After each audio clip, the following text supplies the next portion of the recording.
दोस्तों आज के इस वीडियो में मैं आपको बहुत ही आसान तरीक़ा से माध्य, माध्यक या माध्यिका और बहुलक निकालने सिखाऊंगा। तो चलिए बिना किसी देरी के इस वीडियो को शुरू करते हैं।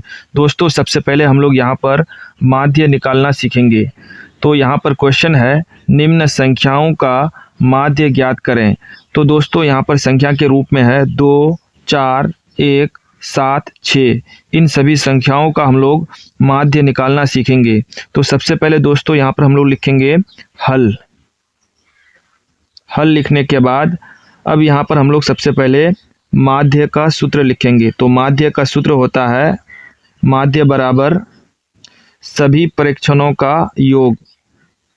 सभी प्रेक्षणों का योग, योग का मतलब होता है जोड़। उसके बाद नीचे में लिखेंगे, बटे के रूप में लिखेंगे प्रेक्षणों की कुल संख्या। प्रेक्षणों की कुल संख्या।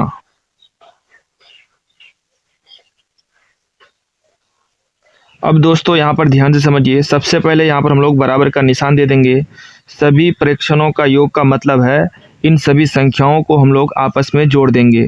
तो यहाँ पर लिखेंगे हम लोग 2 + 4 + 1 + 7 + 6। उसके बाद बटे के रूप में लिखेंगे प्रेक्षणों की कुल संख्या। तो यहाँ पर कुल संख्या जो है 1, 2, 3, 4, 5, टोटल 5 संख्या है। तो नीचे में यहाँ पर लिखेंगे हम लोग बटे के रूप में 5। अब दोस्तों यहाँ पर ध्यान से समझिए, सबसे पहले हम लोग यहाँ पर इन सभी संख्याओं को आपस में जोड़ देंगे। तो यहाँ पर इन सभी संख्याओं को आपस में जोड़ने पर हो जाएगा 20। उसके बाद बटे के रूप में लिखेंगे 5। 20 से 5 को जब हम लोग भाग देंगे तो यहाँ पर आंसर निकल करके आ जाएगा 4। यानी दोस्तों इन सभी संख्याओं का माध्य हो जाएगा 4। यही हो जाएगा इसका आंसर। दोस्तों अब हम लोग यहाँ पर माध्यक यानी माध्यिका निकालना सीखेंगे। तो चलिए सबसे पहले हम लोग इस क्वेश्चन को पढ़ते हैं। क्वेश्चन है यहाँ पर, निम्न संख्याओं का माध्यक ज्ञात करें। माध्यक को माध्यिका भी कहा जाता है। अब दोस्तों यहाँ पर क्वेश्चन को ध्यान से समझिए। क्वेश्चन है यहाँ पर 4, 5, 2, 7, 9। इन सभी संख्याओं का हम लोगों को माध्यक ज्ञात करना है। अब दोस्तों जब भी हम लोग संख्याओं का माध्यक निकालेंगे तो इन सभी संख्याओं को हम लोग आरोही क्रम में लिख देंगे। तो यहाँ पर सबसे पहले लिखेंगे हम लोग हल। हल लिखने के बाद इन सभी संख्याओं को हम लोग आरोही क्रम में लिखेंगे। आरोही क्रम का मतलब होता है सबसे पहले हम लोग लिखेंगे छोटी संख्या। तो यहाँ पर छोटी संख्या हो जाएगा आपका 2, 2 के बाद हो जाएगा यहाँ पर 4, 4 के बाद हो जाएगा 5, 5 के बाद हो जाएगा 7 और सबसे लास्ट में लिखेंगे 9। इन सभी संख्याओं को जब हम लोग आरोही क्रम में लिखेंगे तो ये इस तरीके से हो जाएगा। अब दोस्तों यहाँ पर ध्यान से समझिए, यहाँ पर टोटल संख्या जो है वो है 5। 1, 2, 3, 4, 5। 5 जो है एक विषम संख्या है। 5 एक विषम संख्या है।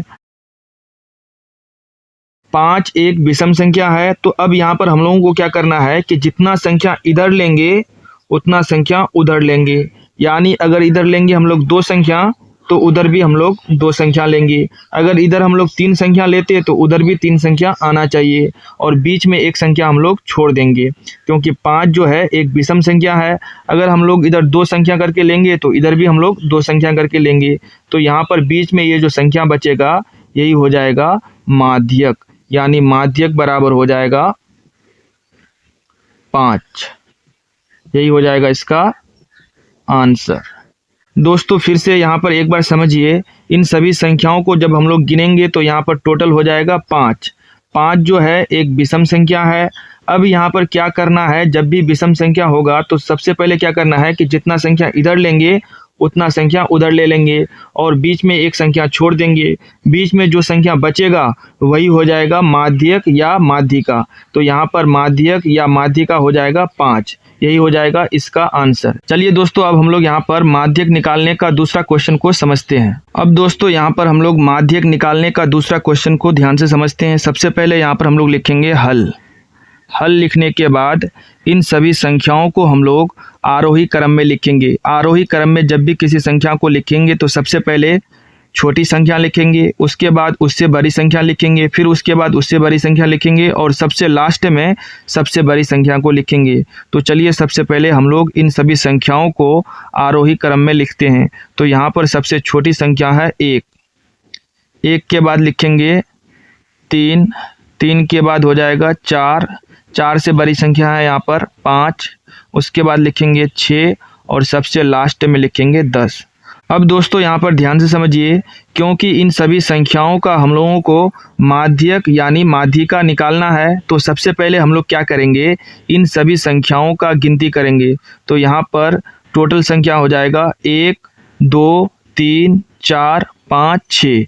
टोटल संख्या है यहाँ पर 6। 6 जो है एक सम संख्या है। अब यहाँ पर ध्यान से समझिए, 6 जो है एक सम संख्या है। इससे पहले हम लोग जो बनाए थे 5 आया था। 5 जो है एक विषम संख्या है और विषम संख्या के केस में हम लोग क्या किए थे, जितना संख्या इधर लिए थे उतना संख्या उधर लिए थे और बीच में एक संख्या को छोड़ दिए थे। बीच में जो संख्या बचा था वही हो गया था माध्यक। अब दोस्तों चूंकि यहाँ पर विषम संख्या नहीं है, यहाँ पर सम संख्या है। सम संख्या के केस में क्या करना है कि जितना संख्या इधर लेंगे उतना ही संख्या इधर लेंगे और बीच में यहाँ पर 2 संख्या बचना चाहिए। अगर मान लेते हैं यहाँ पर हम लोग 3 संख्या लेते हैं तो इधर भी हम लोग 3 संख्या को लेंगे, तो बीच में यहाँ पर कोई संख्या बचेगा नहीं। तो इसीलिए क्या करना है कि इधर हम लोग लेंगे 2 संख्या और इधर भी लेंगे हम लोग 2 संख्या। अगर हो सके किसी क्वेश्चन में कि इधर लेंगे 3 संख्या तो इधर भी लेंगे 3 संख्या, लेकिन बीच में 2 संख्या बचना चाहिए। तो यहाँ पर हम लोग क्या करेंगे, जितना संख्या इधर लेंगे उतना ही संख्या इधर ले लेंगे। तो बीच में यहाँ पर बचेगा संख्या के रूप में 4 और 5। अब क्या करना है, तो सबसे पहले यहाँ पर लिखेंगे हम लोग माध्यक। माध्यक बराबर लिखेंगे, इन दोनों संख्याओं को हम लोग आपस में जोड़ करके 2 से भाग दे देंगे। 4 और 5 दोनों को जोड़ेंगे और 2 से भाग दे देंगे। 4 और 5 हो जाएगा 9, 9 भागा 2 बराबर हो जाएगा 4.5।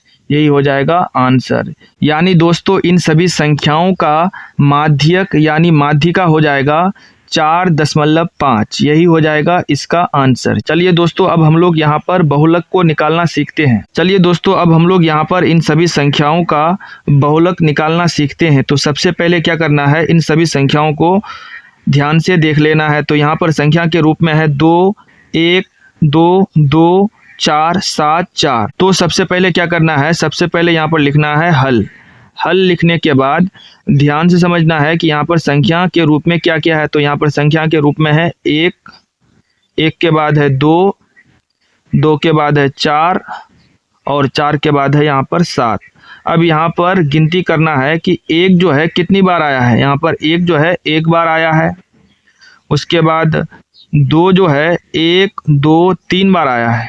2 3 बार आया है। 1 1 बार आया है। उसके बाद 4 जो है 4 भी 1 बार आया है, ठीक है। उसके बाद 7 जो है 7 भी यहाँ पर 1 बार आया है। अब दोस्तों यहाँ पर ध्यान से समझिए, क्योंकि हम लोगों को इन सभी संख्याओं का बहुलक निकालना है तो सबसे पहले क्या करेंगे कि इन सभी संख्याओं में 1, 2, 4, 7 में सबसे ज़्यादा बार कौन सी संख्या आया है। तो यहाँ पर सबसे ज़्यादा बार आया है 2, यानी 2 जो है यही हो जाएगा बहुलक। तो यहाँ पर हम लोग लिखेंगे बहुलक बराबर 2। जो संख्या सबसे ज़्यादा बार आएगा वही हो जाएगा बहुलक। तो यहाँ पर बहुलक के रूप में हो जाएगा 2। यही हो जाएगा इसका आंसर। उम्मीद करते हैं दोस्तों ये वीडियो आपको अच्छा लगा है। अगर वीडियो आपको अच्छा लगा है तो इस वीडियो को एक लाइक ज़रूर कीजिए।